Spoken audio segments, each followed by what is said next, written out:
It's time for your daily dose of vitamin A12.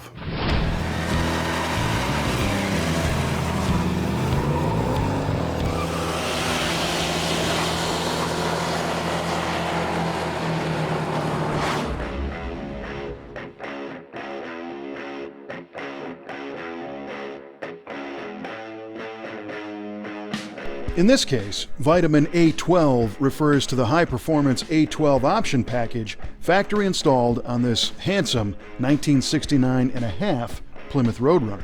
The Road Runner was a very popular car and was even crowned Motor Trend's Car of the Year for '69. And it makes sense, as the whole idea was to build a car that had strong performance, a variety of options, sharp looks, and a low price.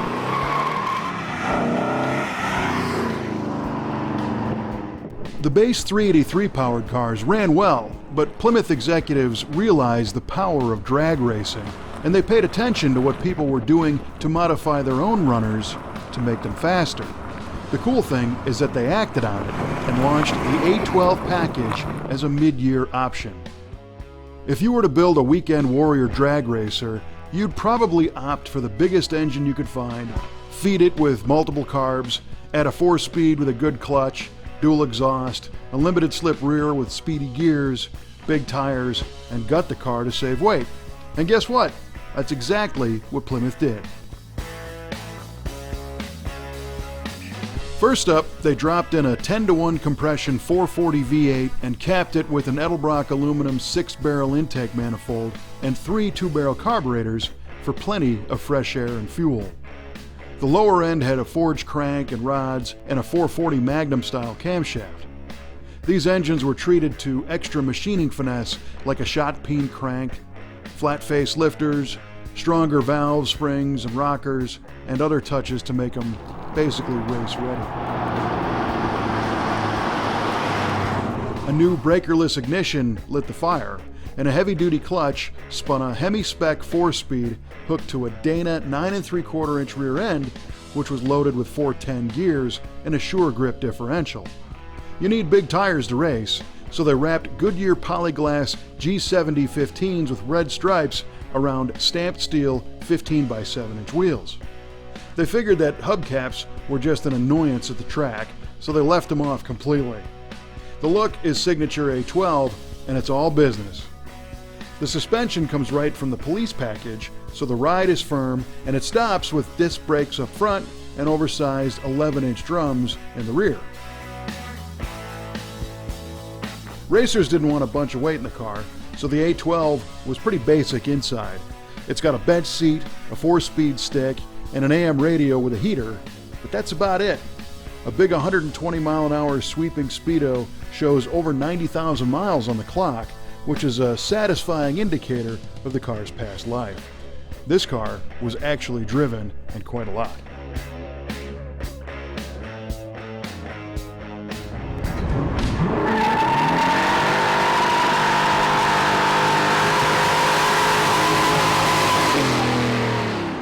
First-generation muscle cars were built many years ago, so it's not often known what their history was going back to day one.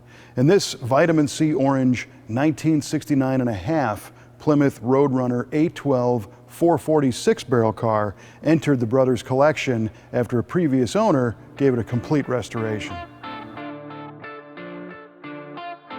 A12 cars are recognizable by the lack of trim and flashy stuff, but they do have a specific hood, a black, lightweight fiberglass snorkel that pins to the car, completely devoid of hinges. The lift-off hood saves a bunch of weight and shovels fresh air to the 440, and it looks cool doing it. This one is wearing vitamin C orange and is identified by the Road Runner character who can be found zipping all around the car. All these performance goodies worked, as these cars ran low 13s right out of the box, and a lot of people got 12s out of them with a few simple tweaks. One cool little detail on this car is the dealership badge on the deck lid. Now normally if you restore a car like this, you take that little badge off and you throw it away. But in this case, the restorer found the family that used to own Johnston Motors in Vancouver and contacted them. And even though the dealership had been closed since the 70s, they found a stash of new old stock badges, and he was able to reinstall it on the original deck lid using the original holes, because this car was sold there new in '69.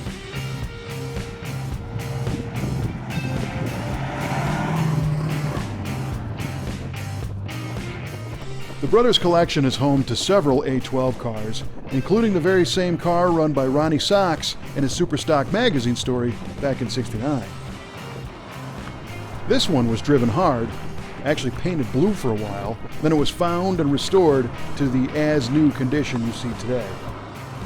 It seems all these cars have cool stories.